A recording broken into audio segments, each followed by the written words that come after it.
민병 감독 영화 터치.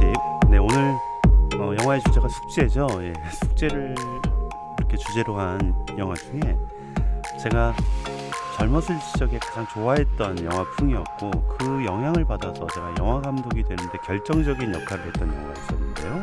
오늘 여러분들께 소개해드릴 영화는 이란 영화죠. 아파스 키아로스타미 감독의 내 친구의 집은 어디인가 영화입니다.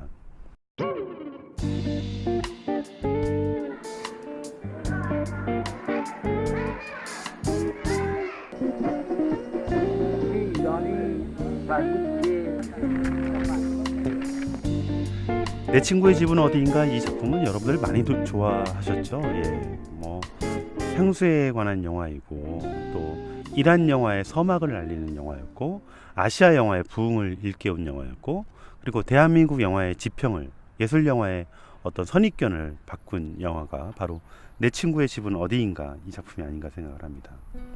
네, 이전에 대한민국 영화를 좋아하시는 분들이라 할지라도 이란 영화를 보신 분들은 거의 없으시죠. 네. 이란 영화가 미국과의 대척점에 있었기 때문에, 그리고 정치적인 상황, 종교적인 상황 때문에 이란에서 영화가 만들어져, 이런 의심점이 있었다고 한다면, 바로 그 서막을 알리는 내 친구의 집은 어디인가가 나오면서 전 세계인들, 그리고 우리 저를 포함한 아시아, 대한민국 많은 영화를 좋아하는 애호가분들이 깜짝 놀란 그런 영화였습니다. 제목처럼 내 친구의 집은 어디인가, 숙제 공책을 가져다 주려고 고군분투하는 아이의 이야기입니다. 아이들에게 세상은 배워야 할 것 투성이라고 말하지만, 우리 어른들이 아이들에게 배울 것도 많습니다. 우리 어른들은 항상 공부하라 꾸짖죠. 잘못한다 꾸짖습니다. نوشته از مدرسه میام میشینه مشق خوش مینویسه میره بازی مثلا تو نیست که همینجوری باره میذاره اینور اونور میذاری مشقتون ننویسی.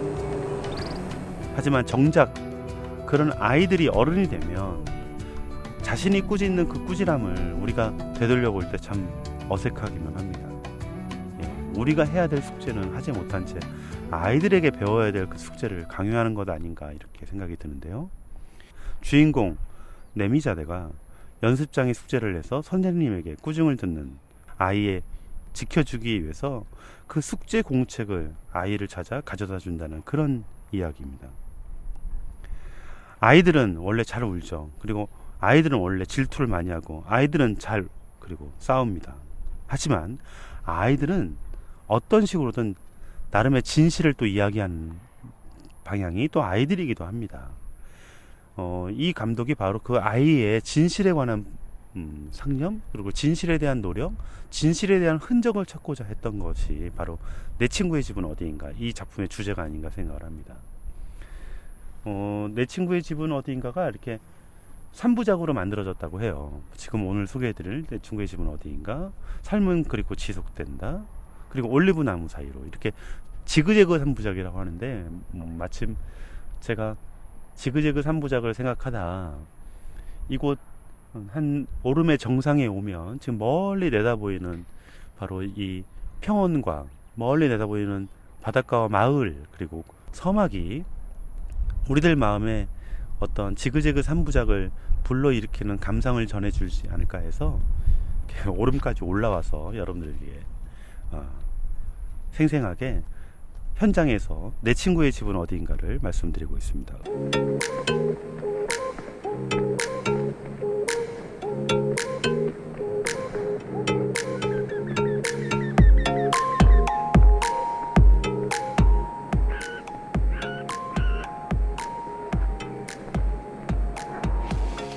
감독 아파스 키아로스타미는 평생 영화를 50편도 보지 않았다고 솔직히 고백했습니다. 게다가 한 번 본 영화는 여러 번 보지 않는다고도 했죠. 영향을 받은 것은 리얼리즘과 노벨바그가 아닌 이란 영화들이라고 답했습니다. 형식적으로 보자면 크게 다를 것은 없다고 생각되지만, 그는 어떤 리즘과 어떤 감독들의 영향을 받은 것이 아니라 그 나라의 풍토와 문화에 그대로 접속돼서 자신만의 고유한 창법을, 그리고 화법을, 그리고 영화적인 어법을 그대로 발견하지 않았나 생각을 합니다.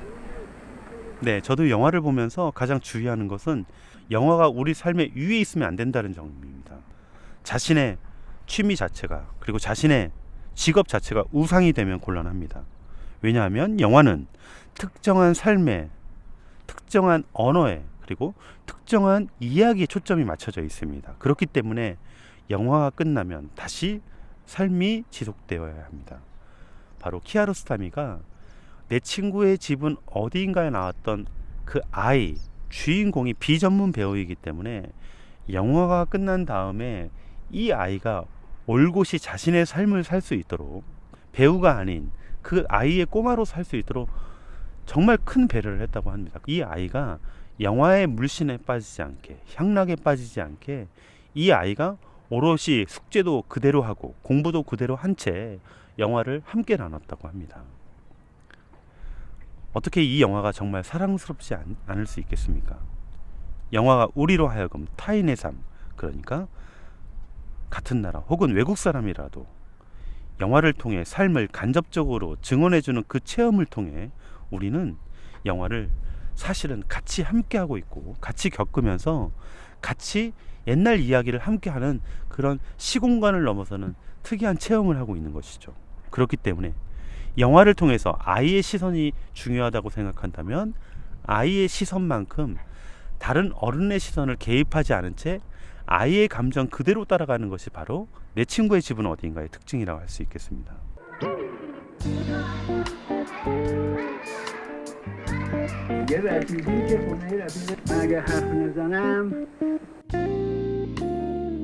한국에서는 뭐 동명 예능 프로그램도 있죠. 그래서 많은 분들이 제가 내 친구의 집은 어디인가 이렇게 영화를 소개한다고 하니까 뭐 그 오락 프로그램을 소개한다고 이렇게 하는 분들도 있어요. 근데 영화가 먼저 굉장히 유명해지고 우리들 마음속에 있었을 때 예능 프로그램에서도 이 제목을 따온 것이라고 생각합니다. 영화 속에서 아이들은 끊임없이 질문을 하죠. 모든 것이 새롭고 궁금하니까 혹은 더 알고 싶으니까 질문할 수밖에 없습니다.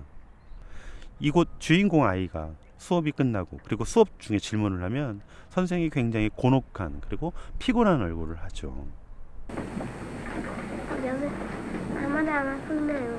احمد تو نیومده بشین بچه ها دیروزم بهتون تذکر دادم تا چیزی ازتون نپرسیدم جواب ندین فهمیدم بچه ها؟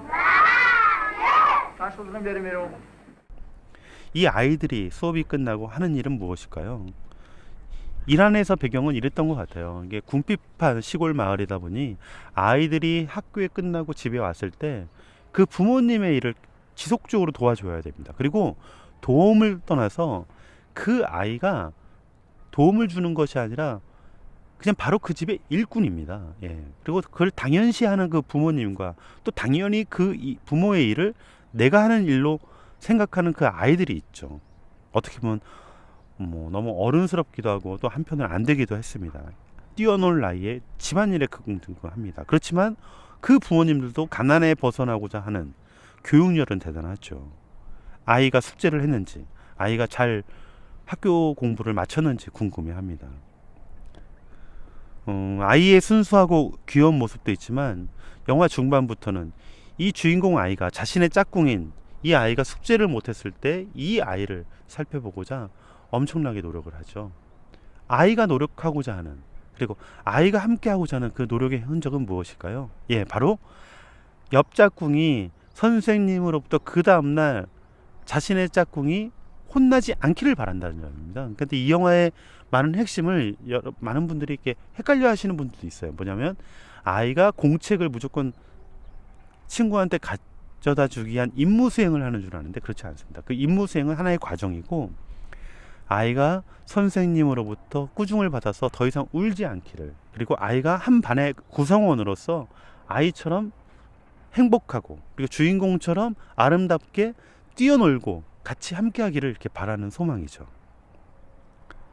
결국 주인공 아마드는 늦은 밤 숙제를 공책을 돌려주지 못한 채 집에 들어옵니다. 저녁 내내 아무것도 먹지 못했죠. 그리고 숙제는 결국 돌려주지 못했고 자신은 원망합니다. 하지만 누구한테 원망할 수도 없죠. 아버지도 할아버지도 엄마도. 하지만 그는 여전히 걱정합니다.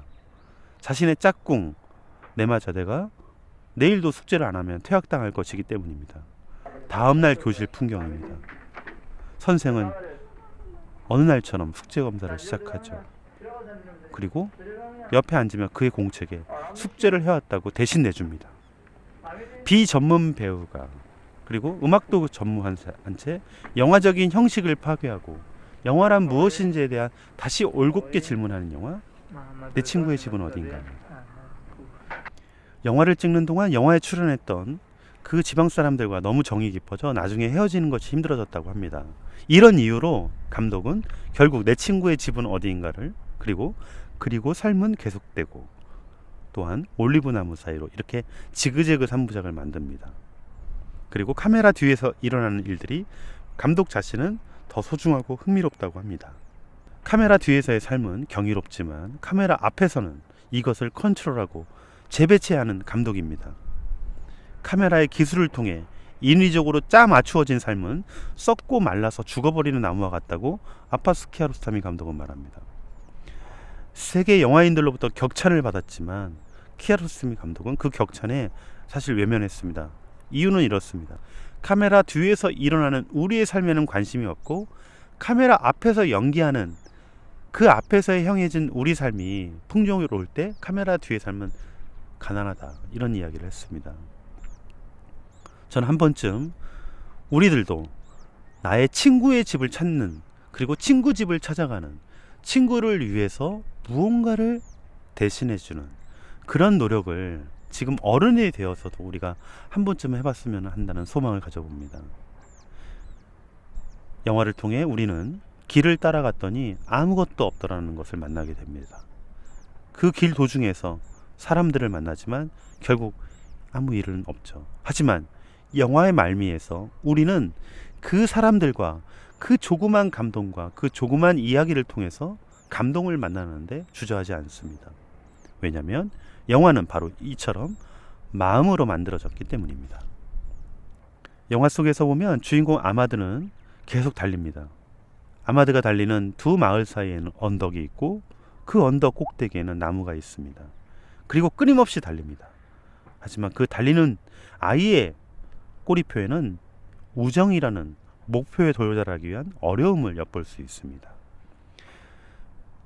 우리들도 많이 달렸으면 좋겠습니다. 저 평온을 향해서 그리고 무언가의 목표를 향해서. 근데 나의 목표, 나의 성취 그리고 나의 꿈 이런 부분이 너무 강조되는 사회가 아닌가 생각을 합니다. 저는 나의 목표도 중요하지만 친구의 목표 그리고 우리들의 목표 그리고 우리 가족의 형태 이런 목표와 형태가 우정을 쌓아나가는데 우리 사회에 필요한 부분이 아닌가 생각을 합니다. 늦은 밤 저녁 먹기를 거부한 상심에 빠진 아마드는 정신없이 숙제에 몰두합니다. 옆에는 그런 아마드를 생각한 어머니가 무심코 놓아둔 빵이 있죠. 그러던 중 바람이 많이 불었던지 갑자기 문이 쾅 하고 열립니다. 아마드는 숙제하던 와중에 밖을 보고 바람소리가 휑휑 무섭게도 부는 가운데 어머니가 정신없이 널었던 빨래를 거두죠. 근데 그 포착의 순간을 촬영의 기교라든지 혹은 어떤 아름다움의 형태를 미장센화시켜서 인위적으로 만든다는 일을 배제하고 자연의 숨결로 그리고 자연의 위대함으로 또 자연을 통해서 인간이 한 자연의 부분이고 또 자연도 인간의 한 부분을 어울려져서 영화의 형태를 이룬다는 점에서 저는 아파스 키아로스타미의 내 친구의 집은 어디인가는 미래의 세계에서도 이 영화는 오래된 명작과 고전 영화로 남을 것이라 생각을 합니다. 키아로스타미 감독이 1년 전 바로 타계를 했죠. 프랑스에서 마지막 묘비에 붙였을 자신의 시신을 반드시 이란에 묻어달라고 이야기했다고 합니다. 그리고 이란 장으로 국장으로 거의 치러질 형태였는데 키아로스타미 감독이 위대해서가 아니라 그 사람이 가지고 있던 소박함 그리고 그 사람이 카메라 뒤에서 카메라 앞보다 더 소중하다고 하는 자신의 신념 앞에서 펼쳐지는 배우들의 모습이 아니라 카메라 뒤에서 펼쳐지고 있는 일상적인 우리의 삶의 형태가 더 훨씬 소중하다고 하는 그 깨달음을 그대로 마지막까지 실천했다는 점에서 저는 키아로스타미 감독이 영화가 전체가 다 우수작이고 다 훌륭하다는 부분이 아니라 바로 이 초창기 모습이 마지막까지 이어졌다는 점에 저는 고개 숙여 경의를 표합니다. 내 친구의 집은 어디인가는 우리 삶의 갈피에 어떤 꽃잎 같은 영화입니다. 유년 시절을 회상하며 떠오르는 풍경이 이 영화에 담겨 있죠. 비록 우리와 풍습이 다른 아랍촌의 풍경이지만 그럼에도 불구하고 우리의 옛 정서를 환기시키는 데 충분합니다. 아이들을 통해, 아이들의 입을 통해서, 그리고 아이들의 시선을 통해서 우리의 유년 시절을 되돌아보게 하는 힘, 영화의 힘이자 또 키아로스라미 감독의 힘이 아닐까 생각합니다.